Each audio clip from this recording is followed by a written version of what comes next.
जय हिंद प्यारे भाइयों, मैं हूं आर विशाल। और सही बताऊं तो एसएससी जीडी के रिजल्ट की बधाई देने का मन नहीं कर रहा है।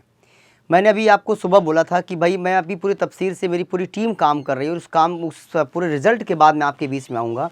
आप सोच नहीं सकते कि एसएससी जीडी जैसे एग्ज़ाम की मेरिट अगर 100% आएगी, मतलब सब के सब स्तब्ध हैं, किसी के पास शब्द नहीं है, किसी के पास जवाब नहीं है। अब एसएससी जीडी में क्या हो रहा है, जिस एसएससी स्कैम की बात मैं पिछले 4 दिन से लगातार आप ही के मतलब कि प्लेटफॉर्म पे आ करके मैं उठा रहा हूँ, क्या इस बात को अब बल नहीं मिल रहा है? क्या कोई सोच सकता है कि एसएससी जीडी जैसे एग्ज़ाम का के लिए आपको 100% मार्क्स ले आना पड़ेगा? जो कंडीशन कभी मल्टीटास्किंग वाले एग्ज़ाम में होती थी 100 आउट ऑफ 100, जो कंडीशन कभी टीजीटी पीजीटी के 10-5 पोस्ट के लिए होता था किसी सब्जेक्ट में जनरल साइंस के कि 100% क्वेश्चन करने के बाद ही सिलेक्शन हो सकता है, अब वो सेम कंडीशन अगर एसएससी जीडी के एग्ज़ाम में आएगी तो क्या मेरी उस बात को भी बल नहीं मिलता है जो बात मैं आपसे कह रहा था? फिलहाल आपको पता होगा कि रिजल्ट आ चुका है और रिजल्ट को लेकर के जैसे अगर मैं व्यक्तिगत अपनी बात करूं तो जितनी उम्मीद मुझे थी उतने रिजल्ट मुझे नहीं मिले हैं, लेकिन फिर भी बहुत अच्छी संख्या में रिजल्ट हमको मिले हैं। लेकिन हमारे यहाँ से फेल होने वालों की संख्या भी है कायदे से, और उसका रीज़न सिर्फ और सिर्फ क्या है, मेरिट का इतना ज़्यादा हाई हो जाना। किसी ने भी नहीं सोचा होगा कि आखिरकार एसएससी जीडी की मेरिट इतना ज़्यादा जाएगी। तो आइए तफसीर से पहले सारी चीज़ों को डिस्कस कर दूं, क्योंकि जिनका इस बार हुआ नहीं हुआ वो तो एग्ज़ाम में थे, जो बच्चे एग्ज़ाम देने वाले हैं अगला वाला, जिन्होंने फॉर्म फिल कर रखा होगा, तो उनको कम से कम पता चले कि क्या क्या प्रोसेस था, क्या क्या कैसे कैसे हुआ था। तो सबसे पहली बात तो आपको पता होना चाहिए कि आपका स्टाफ सिलेक्शन कमीशन का जो आपका फॉर्म था, फॉर्म का डेट था वो क्या था आपका 7/3/2006, एग्ज़ाम का डेट था ना। तो आप सबको पता होगा कि जो आपका एग्ज़ाम हुआ था वो 20 फरवरी 2024 से 7 मार्च 2024 और 30 मार्च को एक दिन में वो री एग्ज़ाम हुआ था जिन सेंटर्स पे एग्ज़ाम नहीं हो पाया था। जो आपका रिजल्ट डिक्लेयर हुआ है वो 10/7/2024 को टोटल 3,51,176 कैंडिडेट, जिसमें फीमेल है 39,440, मेल है 3,11,776, ये शॉर्टलिस्ट किए गए थे फिजिकल के लिए। अब आ जाते हैं हम दूसरे फेज़ पर जहाँ पे आपका फिजिकल हुआ है। तो फिजिकल आपका किस डेट से किस डेट तक हुआ है? 23/9/2024 से 14/11/2024 तक आपका फिजिकल हुआ है, जिसकी नोडल एजेंसी कौन सी आपकी सीआरपीएफ है। और टोटल 46,617 वैकेंसी आपके पास थी, has been consider to allot, हाँ 46,700 कितना 617। कहाँ कहाँ पे थी भैया? BSF, CISF, CRPF, SSB, ITBP, Assam rifle और एसएसएफ।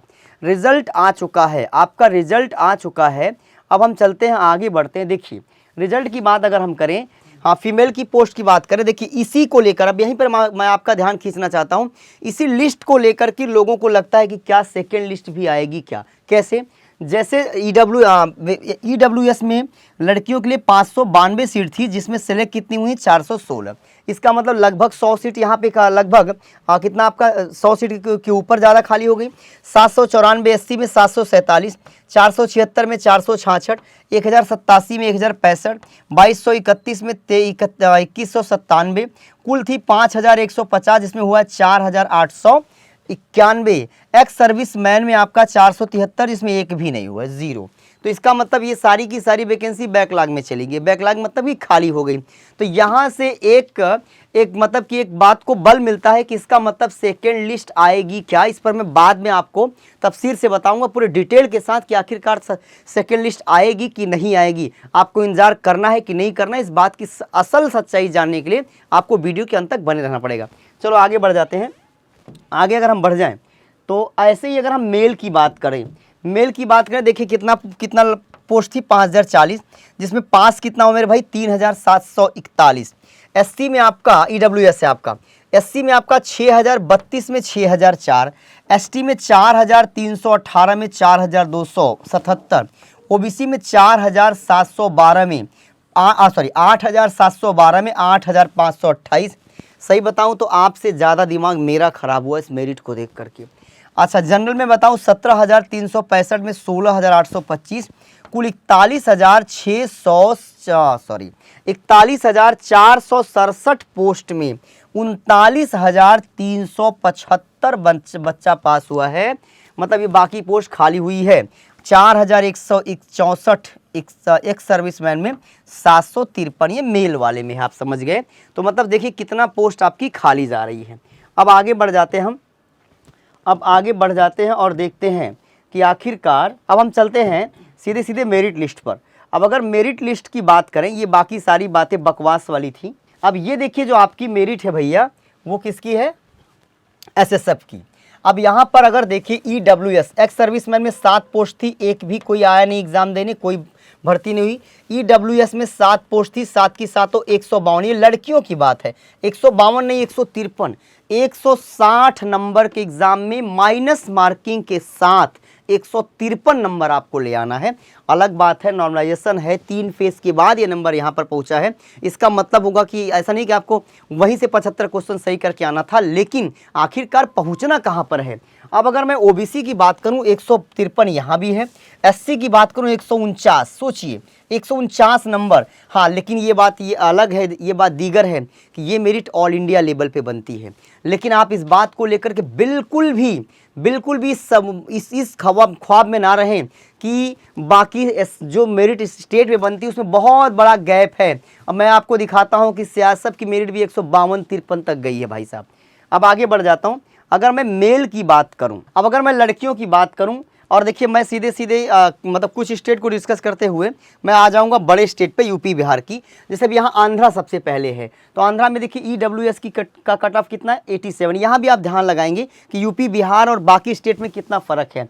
अगर मैं जनरल रीजन की बात करूँ, आंध्रा जनरल रीजन की बात करूँ तो यहाँ 88 है, किसका भैया, एससी का। तो अब अगर मान लीजिए हम आंध्रा में देखिए बीएसएफ में अगर मैं बात करता हूँ ईडब्ल्यूएस की, ईडब्ल्यूएस अच्छा ओबीसी की बात कर लें, ओबीसी के जनरल एरिया की, तो ये मेरिट 105 है। बस मैं एक डिस्कस करके आगे बढ़ता हूँ।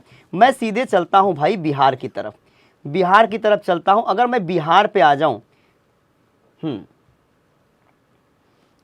तो बिहार की लड़कियों का क्या हाल है। बिहार आपका स्टार्ट होता है यहाँ से। बिहार में आपके बीएसएफ की बात करूँ, एक्स सर्विसमैन की मेरिट इसमें कोई है ही नहीं।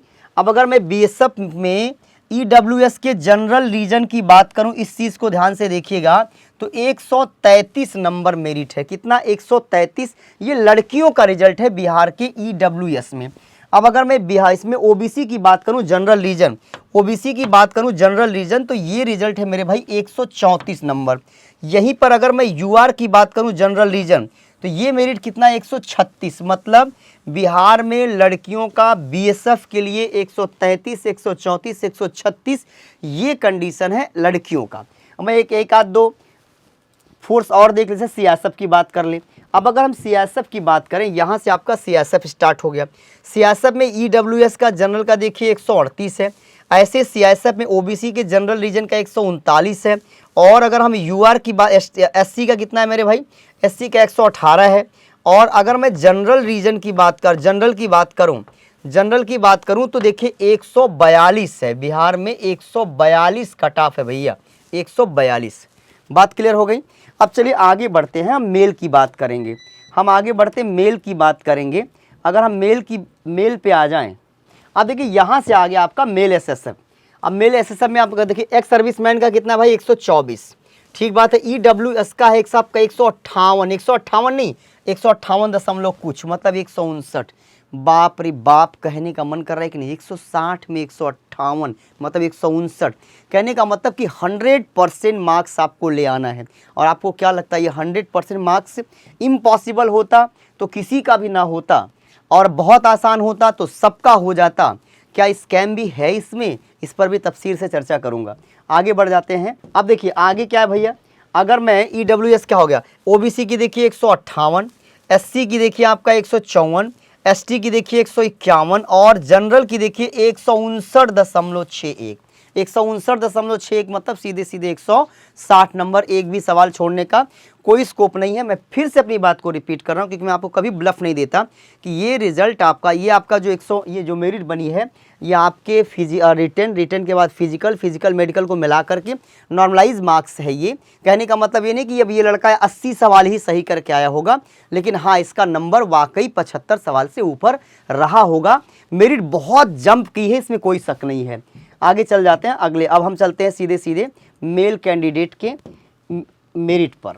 और मैं एक बार केवल कंपेयर करने के लिए आपको एक किसी स्टेट से, जैसे सबसे ज़्यादा मुझे असम से कॉल आती है, असम से मुझे बहुत कॉल आती है, तो मैं आता हूँ आपको असम की मेरिट दिखाता हूँ, फिर आ जाऊँगा। अगर असम में असम राइफल्स की बात करें तो जनरल में 14 पोस्ट थी, नहीं पता नहीं।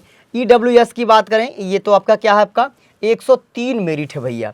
और अगर मैं OBC की बात करूं 110, साथ ही साथ अगर मैं जनरल की बात करूं तो 112। ये असम का भी हाल इस बार बेहाल है, ज़्यादा है मेरिट यहाँ भी। अब मैं सीधे सीधे चलता हूँ बिहार पर। बिहार, क्योंकि बड़े 2-3 स्टेट डिस्कस करने से आपके दिमाग में सारी बातें क्लियर समझ में आ जाएंगी आपको कि आखिरकार कितना बड़ा झोल है इसमें। क्या ये झोल का परिणाम है? क्या जिस चीज़ को लेकर मैं पिछले 4 दिन से चिल्ला रहा हूँ, मेरी काली जुबान ने बात सही कर दिया? देखिए, मैं आ जाता हूँ बिहार में। बिहार में असम राइफल, एक्स सर्विसमैन में कितना आपका 58, इसका कोई मतलब नहीं होता। अब अगर बिहार में आपसे मैं बात करूं EWS की, किसकी? EWS की, तो 142 नंबर मेरिट है किसकी? असम राइफल की। मैं सीधे जनरल एरिया की बात करूंगा। अगर मैं OBC की बात करूं दोस्तों 143 नंबर है। अगर मैं SC की बात करूं जनरल एरिया का 129 नंबर, 160 में SC की मेरिट 129 नंबर है। और मैं जनरल की अगर UR की बात करूं अगर, तो 144 नंबर ये असम राइफल की है। ठीक इसी के नीचे आपका BSF आता है। BSF बहुत ज़्यादा बच्चों की चॉइस में रहता है, CSF बहुत ज़्यादा बच्चों की चॉइस में रहता है, तो उसको मैं थोड़ा समझाने का प्रयास करता हूँ। यहाँ से आपका BSF स्टार्ट हो जाता है। BSF में देखिए EWS general region 137 number merit है। अगर मैं BC की बात करूं, मतलब OBC की बात करूं, तो 139 नंबर है। अगर मैं SC की बात करूं दोस्तों जनरल रीजन का 123 नंबर मेरिट है। और अगर मैं SC के बाद अब आपका UR, अगर मैं जनरल की बात करूं तो 139 नंबर मेरिट है। 139 जनरल की भी, 139 BC की भी। ज़रा OBC वालों, आरक्षण का जो दिमाग में भूत चढ़ा है ना, उसको भी देख लो आखिरकार कि क्या आपको एक भी नंबर का वेटेज है? 0.07, 0.17, 0.1 मार्क्स का फ़र्क है, केवल 0.1 मार्क्स का फ़र्क है। और अभी मैं आपको ये भी दिखाने वाला हूँ कि कितने ऐसे बच्चे हैं जो जाके जनरल में सेलेक्ट हुए, तब ये हाल है। तो आपको अब एक भी नंबर के बारे में आपको सोचना नहीं है। अगर मैं CSF की बात करूं तो देखिए, बिहार में आपका CSF यहाँ से स्टार्ट होता है। EWS से के जनरल रीजन की बात करूं 144 नंबर भैया। अगर मैं OBC के जनरल रीजन की बात करूं 146 नंबर है। और अगर मैं SC के जनरल रीजन की बात करूं 134। और अगर मैं UR के जनरल रीजन की बात करता हूं तो 147, मतलब 147 नंबर CSF की भी मेरिट है। CSF और BSF में देख लीजिए कितने का फ़र्क है। तो आप कह सकते हैं सर 10-12 नंबर का फ़र्क, यहाँ पे 10-12 नंबर का फ़र्क आ रहा है, क्योंकि मैक्सिमम लोगों की चॉइस CSF होती है, इसमें CSF मिल जाए उनको। अब मैं सीधे सीधे चले यूपी पर। अब मैं सीधे सीधे चलता हूँ यूपी पर, जहाँ के सबसे ज़्यादा बच्चों ने मुझे कॉल किया सुबह से। मैं यूपी की बात करता हूँ। बाकी देखिए, ये लिस्ट आपके पास है। अब अगर मैं तफसीर से सारे स्टेट को बताना चाहूँगा तो वीडियो बहुत लंबा हो जाएगा। मैं यूपी आ जाता हूँ। तो देखिए, यूपी का क्या कंडीशन, यूपी की क्या कंडीशन रही है, क्योंकि आपको पता है सारी लिस्ट जो बनाई गई है सारे पैरामिलिट्री फोर्स के हिसाब से। मैं यूपी पे आ जाता हूँ। देखिए, यहाँ से हमारा यूपी स्टार्ट होता है। असम राइफल EWS के जनरल रीजन का जो रिजल्ट है 148। अगर मैं BC की बात करता हूँ, BC की 149। अगर मैं SC की बात करता हूँ 144, SC की मेरिट 144 असम राइफल। अच्छा भाई, अगर मैं ST की बात करूँ 138, सोच सकते हैं आप, 138। और अगर मैं जनरल की बात करूं 150, कितना? 150। देखो 149 नंबर मेरिट है असम राइफल की। यूपी वालों का ये हाल है दोस्तों। जब मैं पढ़ने की बात करता हूं, जब मैं चाहता हूं कि आप जम करके पढ़ें, तो आपको लगता है नहीं ऐसे ही जैसे तैसे हो जाएगा। बिल्कुल जैसे तैसे नहीं होगा। वैकेंसी बहुत आती है, सपने बहुत लोग देखते हैं, लेकिन आप रिजल्ट का ज़रा देखिए क्या कंडीशन। अगर मैं BSF यहीं पे देखूं बैक टू बैक, अगर मैं BSF की बात करूं, यहाँ से BSF स्टार्ट हो जाता है। EWS में BSF की मेरिट 150 है, BC की मेरिट 148 है, 49 है। ये बढ़िया है कि यूपी के एकदम सिस्टम से दिया है। OBC का देखिए 100 हो गया, SC का 143 है, ST का 136 है, जनरल का 149 है। फिर से मैं ध्यान खींच रहा हूँ OBC वालों और जनरल वालों, देख लो कितने का फ़र्क है। कोई भी नंबर का फ़र्क नहीं है, एक भी नंबर का फ़र्क नहीं है। मैं CSF डिस्कस कर रहा हूँ भैया। CISF में देखिए EWS का 151, OBC का 153, SC का 148, ST का 142, जनरल का 154। 160 में 154 नंबर पाना पड़ेगा मेरे बच्चे, 160 में 154 नंबर पाना पड़ेगा। मैंने कहा ना, जब से इस लिस्ट पर मैंने काम किया है, मेरा मन नहीं कर रहा था मैं आपके बीच में कैसे आऊं और क्या कहूं आपसे, क्या कहना चाहिए मुझे आपसे। लेकिन इससे आपको एक सीख ये लेनी है दोस्त, कि जैसे सौरभ सर हमेशा अपने वीडियो में, जब भी उन्होंने एसएससी को लेकर के वीडियो बनाया, एसएससी जीडी को लेकर वीडियो बनाया, तो वो कहते थे 150 प्लस। तो कभी कि मुझे लगता था कि बच्चों को लगेगा यार 150 प्लस कैसे, लेकिन आप जरा आप सोच के बताओ, अगर 150 प्लस नहीं रहेंगे तो क्या आप यहाँ पहुँच पाएंगे? क्या बिल्कुल नहीं पहुँच सकते। अब मैं आगे बढ़ जाता हूँ। ये तो रही सारी स्टेट की लिस्ट। इसके बाद क्या था सर? अब प्रश्न ये है कि क्या दूसरी बार रिजल्ट आएगा क्या कोई सेकेंड लिस्ट आने वाली है क्या? तो देखो यार, पोस्ट तो वास्तव में काफ़ी मात्रा में खाली हो गई। अब यहाँ से इस बात को बल मिलता है, लेकिन ये बल पहली बार नहीं मिल रहा है। एसएससी की ये बदमाशी हमेशा से रही है, वैकेंसी के बीच में भी पोस्ट को बढ़ा देना, रिजल्ट के समय पे पोस्ट को बढ़ा लेना। लेकिन आप ये कह दो कि एसएससी ने कभी भी सेकेंड लिस्ट जारी की हो, तो ये एसएससी के इतिहास में कभी नहीं हुआ है। उसी समय पोस्ट बढ़ा करके ये खाली छोड़ सकते हैं। लेकिन अगर आपके दिमाग में ये सपना है कि क्या कोई सेकेंड लिस्ट आने वाली है, तो आप बेटा इसको एकदम क्रॉस मार लो, कोई सेकेंड लिस्ट आने वाली नहीं है। कोई कितना भी आपको बहकाने का प्रयास करे, आप इस धोखे में रह करके टाइम पैसा दोनों मत बर्बाद करो। साथ ही साथ जब हम इस उम्मीद में बैठे रहते कभी मेरा हो जाएगा, मैं तो मेरिट से एक ही नंबर पीछे था, मेरा तो हो ही सकता है अगर आएगा तो कोई वेटिंग लिस्ट बनाई नहीं गई। अगर वेटिंग लिस्ट बनाई गई होती तो सेकेंड लिस्ट आती। आप खुद कंपेयर कर सकते हो, सोच सकते हो, कल्पना कर सकते हो। जब भी कहीं पे सेकेंड लिस्ट आने की बात होती तो क्या होता है, एक रिजल्ट घोषित कर दिया जाता है और एक वेटिंग लिस्ट बना के छोड़ दी जाती है कि भाई ये वेटिंग में है। अगर यहाँ से जैसे और कमीशन की बात करें और एग्ज़ाम की बात करें, जैसे शिक्षक भर्ती होती है, तो वहाँ पे क्या होता है कि रिजल्ट आ गया 200 आदमियों का, इसके बाद पीछे के 25 आदमियों को वेटिंग लिस्ट में डाल दिया जाएगा कि अगर ये 200 में से किसी ने छोड़ा, अगर कोई नहीं लेता है तो नीचे से हम भरना स्टार्ट कर देंगे। लेकिन जब वेटिंग लिस्ट की व्यवस्था ही नहीं है तो सेकेंड लिस्ट आने का कोई स्कोप ही नहीं है। तो ये बात एकदम दिमाग में बना लें। अब दूसरी बात क्या है भैया, कि जिसका नहीं हुआ उन्हें क्या करना चाहिए? उन्हें बैठ करके चिंतन करना चाहिए। क्या उन्हें रोना चाहिए? क्या उन्हें डिप्रेशन में चले जाना चाहिए? बिल्कुल नहीं। जिनका नहीं हुआ ये वही लोग थे ना जो लड़ने आए थे, ये वही लोग थे ना जिन्होंने टियर फर्स्ट मतलब कि प्री पास किया था, ये वही लोग थे जिन्होंने जो फिजिकल में गए थे, दौड़े थे, वहाँ पास किया था, ये वही लोग थे जिन्होंने मेडिकल को पास किया था। बाहर फाइनल लिस्ट से हुए हैं दोस्त, लेकिन आपने एग्ज़ाम तो बराबर जो सेलेक्ट हो गए और जो नहीं हुए हैं उनमें आप में क्या फ़र्क है यार? आपने परीक्षा पहली वाली पास करी थी, जितना रोमांच उनके अंदर था उतना ही आपके अंदर था, आप दौड़ के भी पास किए थे, आप मेडिकली भी फिट हो गए थे। लेकिन यहाँ रह गया भाग्य, यहाँ आ गया भाग्य, शुरुआत के कुछ नंबर की कमी रही तो आपका नहीं हुआ। तो आप इस चीज़ को समझ लें कि अगर भगवान ने आपके जीवन में, भगवान ने आपके लिए एक हीरा सेलेक्ट करके रखा होगा और आपने कोयले की खदान ले ली लीज पर, तो आपको वहाँ घाटा लगना ही लगना है। एक ये बात, और दूसरी ये बात दोस्तों कि अनहोनी हो नहीं सकती और होनी टल नहीं सकती। बिल्कुल डिप्रेस ना हो यार, चिल करें, इस चीज़ को एंजॉय करें। आप लड़े हैं। अब आगे मैं बढ़ जाता हूँ। आगे देखिए, एक चीज़ और मेरे दिमाग में है कि अब अगला क्या चांस है।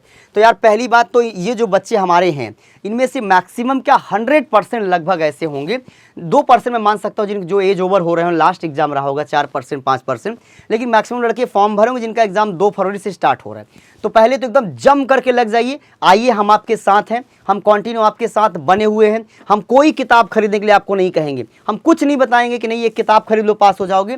प्रतिदिन हम आपके लिए live mock model paper, practice set और मैराथन के माध्यम से आपकी मदद करने को तैयार हैं। कंटिन्यू फ्री ऑफ कॉस्ट आप मेरे साथ जुड़े रहिए और जुड़ करके फ़ायदा उठाइए और सेलेक्ट हो जाइए। इस बार थोड़ा सा नंबर कम था, बिल्कुल कोई दिक्कत की बात नहीं। और अगली वैकेंसी देखिए, अगली कौन सी वैकेंसी, हाँ टारगेट क्या होगा। तो अब मैंने जो टारगेट हम लोग हमेशा सेट करते थे, ये टारगेट 150 से ज़्यादा नंबर का अगर आपका टारगेट है तो आप इससे मान के चलिए तभी आप सेलेक्ट हो रहे हैं, क्योंकि अगर आपने इतना टारगेट नहीं किया तो फिर आप गड़बड़ हो जाएंगे। अब रहा ये कि तैयारी कहाँ से करें, तो मैंने कहा हिंदुस्तान में एक ऐसी जगह है MKC। अगर आप हमसे जुड़ते हैं तो इस नंबर की गारंटी के साथ हम आपको सेंटर में भेजेंगे दोस्त। चाहे वो ऑफलाइन हमसे जुड़ें आप, चाहे वो ऑनलाइन जुड़ें। मैं यहाँ तक कहता हूँ अगर कोई दिक्कत आप यूट्यूब पे भी हैं और आपने फॉलो किया है कंटिन्यू, तब भी आपको फेल नहीं होने देंगे। तो जिनका रिजल्ट आ गया उनको और उनके पूरे परिवार को बहुत बहुत बधाई। जिनका रिजल्ट नहीं आया उनको लव यू यार, बिल्कुल परेशान मत होना। हम आपकी भावनाओं को समझते हैं। बाकी मैं क्या कहूँ, मेरिट क्या रही, सब कुछ मैंने आपको तफसीर से बताया। जय हिंद।